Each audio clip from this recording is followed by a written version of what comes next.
ഞെട്ടിക്കുന്ന നടുക്കുന്ന വലിയൊരു ചർച്ച നടന്നു. ഈ ചർച്ചയിൽ ആരാണ് മുഖ്യമന്ത്രി എന്നത് ഏകദേശം കൺഫേമായി. അതിനുശേഷം നമ്മുടെ രാഹുൽ മാങ്കൂട്ടത്തിലിനെ വലിയൊരു കേന്ദ്രത്തിൽ കോൺഗ്രസിന്റെ ഒരു നേതാവാക്കുകയാണ്. ഓർക്കൂ നിങ്ങൾ, കേരളത്തിലുള്ള കേന്ദ്രത്തിൽ കോൺഗ്രസിന്റെ മുതിർന്ന ഒരു നേതാവാക്കുകയാണ് നമ്മുടെ രാഹുൽ ഗാന്ധിയാണ് ഇടപെട്ടത്. രാഹുൽ ഗാന്ധി കുറച്ച് കാര്യങ്ങൾ പറയുന്നുണ്ട്. അപ്പോൾ ഇന്ന് വലിയൊരു ചർച്ച നടന്നു. എന്താണ് ആ ചർച്ചയിൽ പ്രധാനമായും പറഞ്ഞത്? ആരാണ് മുഖ്യമന്ത്രിയാവുക? 3 പേരാണ് ആ ചർച്ചയിൽ പറഞ്ഞത്. അവസാനം അത് ഒരു പേരിലേക്ക് എത്തി. അത് ആരെന്നാണ് നമ്മൾ ഇന്ന് ചർച്ച ചെയ്യുന്നത്.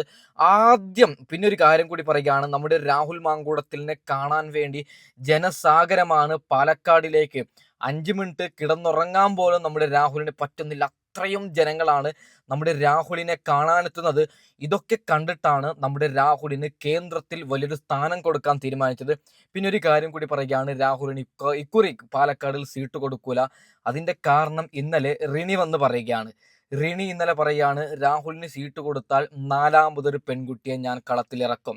അതുകൊണ്ട് കോൺഗ്രസ് പറയുകയാണ്, രാഹുലെ തൽക്കാലം നീ മത്സരിക്കേണ്ട രാഹുലെ.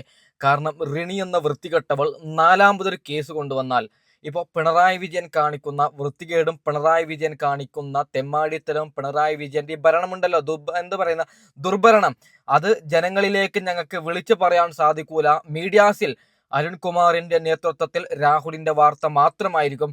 അതുകൊണ്ട് രാഹുലെ, നിനക്ക് ഞങ്ങൾ തൽക്കാലം സീറ്റ് തരുന്നില്ല രാഹുലെ, നീ ഞങ്ങളോട് ക്ഷമിക്കണം രാഹുലെ. നീ പറയുന്ന ഒരു സ്ഥാനാർത്ഥി ഞങ്ങൾ പാലക്കാടിൽ മത്സരിപ്പിക്കാം രാഹുലെ എന്ന് പറഞ്ഞിട്ട് ഒരു ധാരണയ്ക്ക് എത്തിയിട്ടുണ്ട്. ആ വിഷയത്തിലേക്കൊക്കെ കടക്കാം. അപ്പോൾ നമ്മൾ ഇന്ന് ചർച്ച ചെയ്യുന്ന പ്രധാന വാർത്ത, ആദ്യം അതിന്റെ ക്ലിപ്പുകൾ, ചെറിയ ചെറിയ വീഡിയോ ക്ലിപ്പുകൾ ഞാൻ വെക്കാം. അതിനുശേഷം അതിന്റെ വലിയ വീഡിയോ ക്ലിപ്പുകൾ വെച്ചിട്ട് ഞാൻ വിശദീകരിച്ചു തരാം. ഓക്കെ, നിങ്ങളുടെ ക്രെഡിബിലിറ്റി കളയണ്ട. നിങ്ങൾ തെറ്റായ വാർത്തകൾ പറഞ്ഞോണ്ടിരിക്കും. UDF ഗവൺമെന്റ് അധികാരത്തിൽ വന്ന് നമ്മൾ ചെയ്യാൻ പോകുന്ന കേരളത്തിലെ മുഴുവൻ ജനങ്ങളെയും ഇപ്പോൾ UDF ഗവൺമെന്റ് ഇപ്പോൾ അധികാരത്തിലേക്ക് വന്നു കഴിഞ്ഞാലേ, ഇപ്പോൾ സാറൊക്കെയാണല്ലോ മുഖ്യമന്ത്രിയുടെ സാധ്യതാ പട്ടികയിലുള്ള മുൻനിരയിലുള്ള ആള്. സാറ ആക്ച്വലി ഒരു മുഖ്യമന്ത്രി സ്ഥാനം കാണുന്ന ഒരു കോൺഗ്രസ് നേതാവിന്റെ പേര് പറയാൻ പറഞ്ഞാൽ ആരുടെ പേരായിരിക്കും പരാമർശിക്കുക? നമ്മള് കേരളത്തിൽ ആര് ജയിച്ചാലും കുഴപ്പമില്ല, കോൺഗ്രസ് ജയിക്കരുത് എന്ന് പറയുന്ന ആൾക്കാരുണ്ട്. അതിൽ ഒരാളാണ് ഞാൻ. ജയത്തിലേക്കുള്ള പട്ടികയാണ് പുറത്തിറങ്ങാൻ പോകുന്നത്. നിങ്ങൾ മത്സരിക്കുന്നു, നിങ്ങൾ തന്നെ പ്രഖ്യാപിച്ച്, ഇപ്പം വൈകുന്നു, നിങ്ങൾ തന്നെ പ്രഖ്യാപിക്കുക. ഒറ്റ ചോദ്യം മാത്രമുള്ള സർക്കാരിനോട്, നിങ്ങളുടെ കാലത്ത് പൂർത്തിയാക്കിയ ഒരു പദ്ധതിയുടെ പേര് പറയൂ. കേരളത്തിന്റെ 21 മുഖ്യമന്ത്രിമാർ ഭരിച്ച 60 വർഷ കാലത്തിനിടയിൽ കേരളത്തിന്റെ ആകെ കടം 1.75 ലക്ഷം കോടി രൂപയാണ്. 10 വർഷം കൊണ്ട് സഖാവ് പിണറായി വിജയന്റെ കാലത്തുണ്ടായി. ഓക്കെ, ഈ വീഡിയോ ക്ലിപ്പുകൾ മൊത്തത്തിൽ വെച്ചിട്ട് ഇതിന് ഞാൻ എക്സ്പ്ലെയിൻ ചെയ്തുതരാം. ആദ്യം അഖിൽ മാരാറിന് നേരെ കല്ലേറാണ്. അഖിൽ മാരാർ എന്തൊക്കെയോ പൊട്ടത്തരം വിളിച്ച് പറയുന്നുണ്ട്. അയാൾക്കുള്ള മറുപടി ഞാൻ കൊടുക്കാം. ഓക്കെ, ഇതൊരു വലിയൊരു വീഡിയോ ക്ലിപ്പാണ്. നിങ്ങൾ ക്ലിയറായി കൃത്യമായിട്ട് കാണണം. നിങ്ങൾ ഓരോരുത്തരും കണ്ടിട്ട് ലൈക്ക് ചെയ്യണം, കമന്റ് ചെയ്യണം, സബ്സ്ക്രൈബ് ചെയ്യണം. അന്നെങ്കിൽ നമ്മുടെ കേരളം, ഞാനൊരു കാര്യം പറയാം പൊന്നു പ്രേക്ഷകരെ, വിഷയത്തിലേക്ക് കടക്കുന്നതിന് മുമ്പ്, അതായത് 2026 കോൺഗ്രസ് അധികാരത്തിൽ വരണം. ഞാൻ കോൺഗ്രസിന് സപ്പോർട്ടല്ല കൊടുക്കുന്നത്. കോൺഗ്രസ് വന്നില്ലെങ്കിൽ കേരളം ഇല്ലാതാവും. അങ്ങനെയായി നമ്മുടെ ഭരണം, അതായത് 3മത് പിണറായി വിജയൻ ഭരിച്ചു കഴിഞ്ഞാൽ, ഈ വീഡിയോ ഒരു പക്ഷെ എന്നെ ഇഷ്ടപ്പെടുന്ന CPM-കാർ കാണുന്നുണ്ടാവും. അവരോടൊരു കാര്യം പറയുകയാണ്, 3മത് പിണറായി വിജയൻ ഭരിച്ചു കഴിഞ്ഞാൽ നമ്മുടെ നാടിന് തന്നെ ആപത്താണ്. ഓക്കെ, അപ്പോൾ നമുക്ക് അഖിൽ മാരാറിന് നേരെ കല്ലേറാണ്. കാരണം കഴിഞ്ഞ വർഷം അഖിൽ മാരാർ പറഞ്ഞതൊന്നാണ്, ഈ വർഷം പറയുന്നതൊന്നാണ്. അതുകൊണ്ട് കുറേ പേര് അൺഫോളോ ചെയ്തു, കുറേ പേര് ഡിസ്ലൈക്ക് അടിച്ചു. അഖിൽ മാരാറിന് നേരെ തെറിവിളിയാണ്. എന്താണ് അഖിൽ മാരാർ പറഞ്ഞത്? അവിടെ നിന്ന് നമുക്ക് തുടങ്ങാം. ഓക്കെ, ഈ വരുന്ന നിയമസഭാ തെരഞ്ഞെടുപ്പിൽ NDAയുടെ മുന്നേറ്റം എത്രത്തോളം മുന്നോട്ട് പോകുമെന്നാണ് താങ്കൾ വിശ്വസിക്കുന്നത്? കണ്ടതിനേക്കാൾ മനോഹരമാണ് കാണാൻ കിടക്കുന്നൊരു ചൊല്ലുണ്ട്. ഓഹോ, അഖിൽ മാരാർ കഴിഞ്ഞ വർഷം പറഞ്ഞത് എന്താണ്?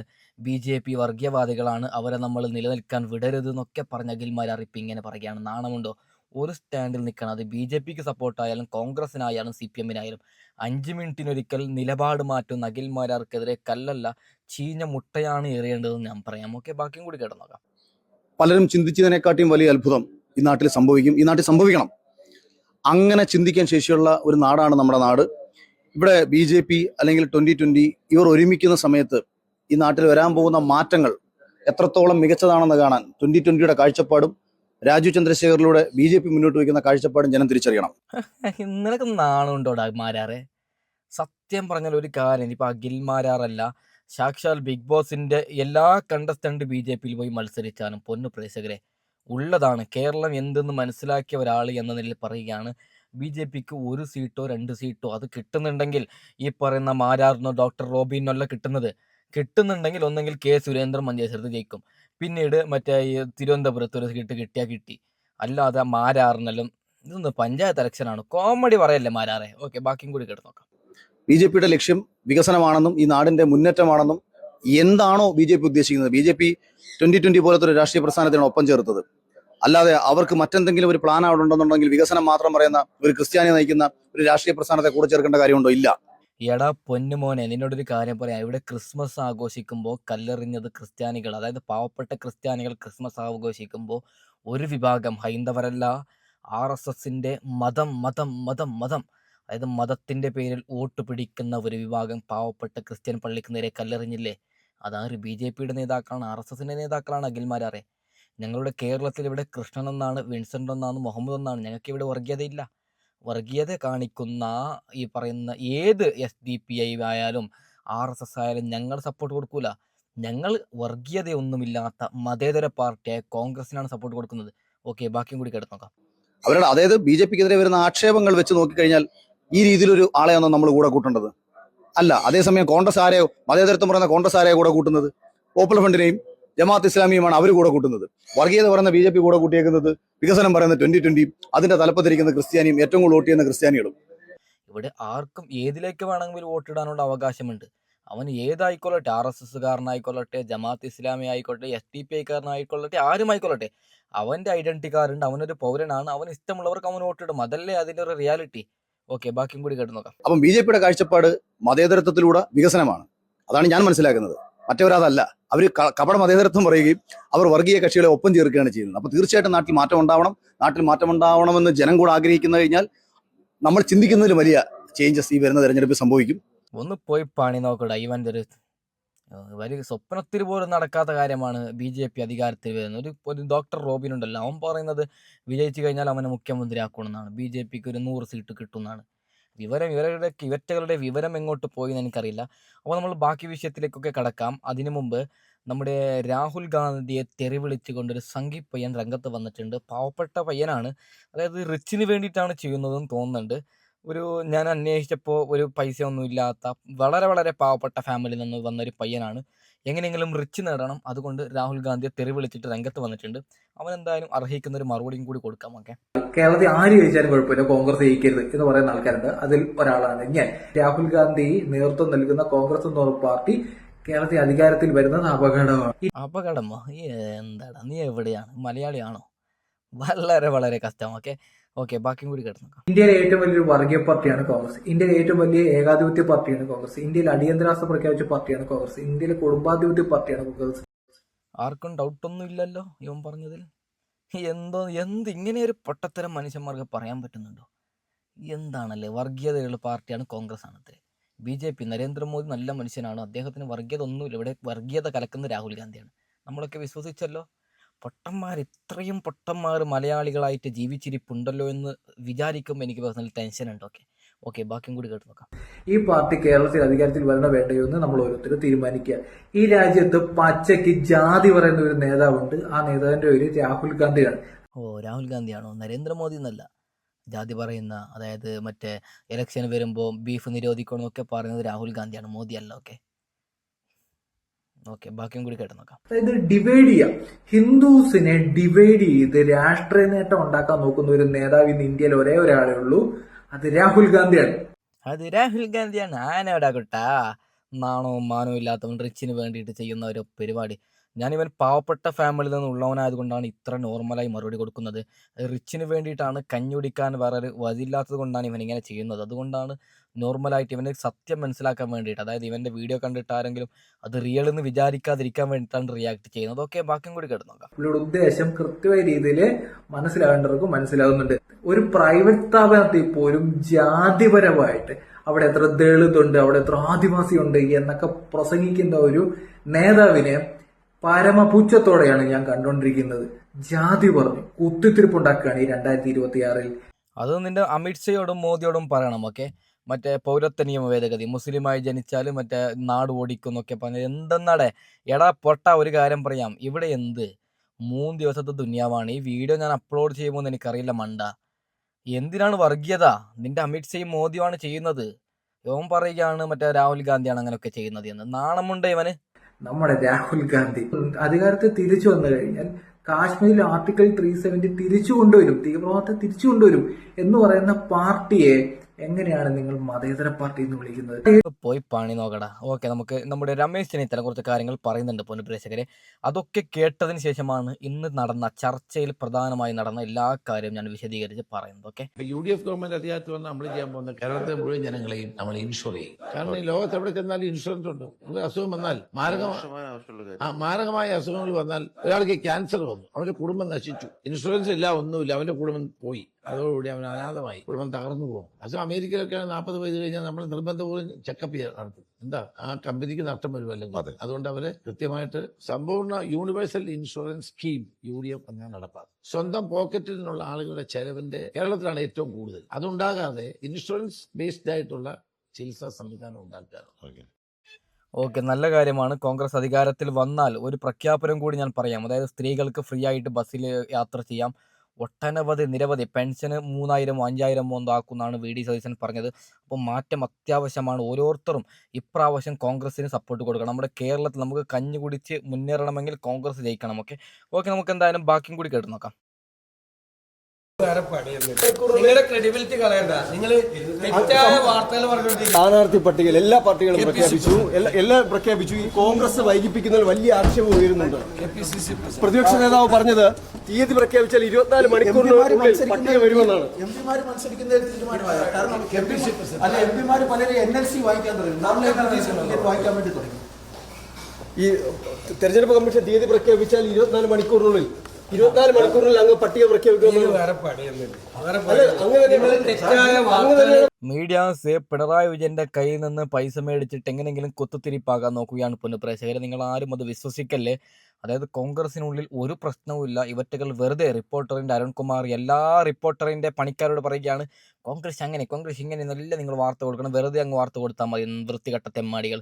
ഓക്കെ, ഡോക്ടർ റോബിൻ കരയുകയാണ്. BJPക്ക് പോയ ഡോക്ടർ റോബിൻ കരയുകയാണ്.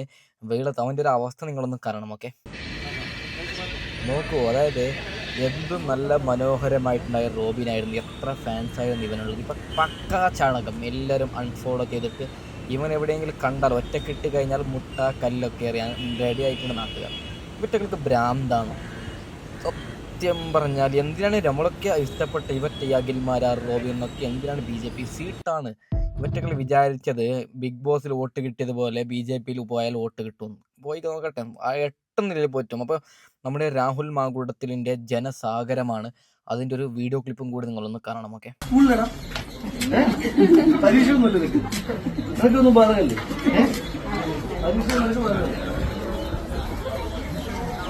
ചെരുപ്പൊന്നും വേണ്ട, അവിടെ എന്താണ്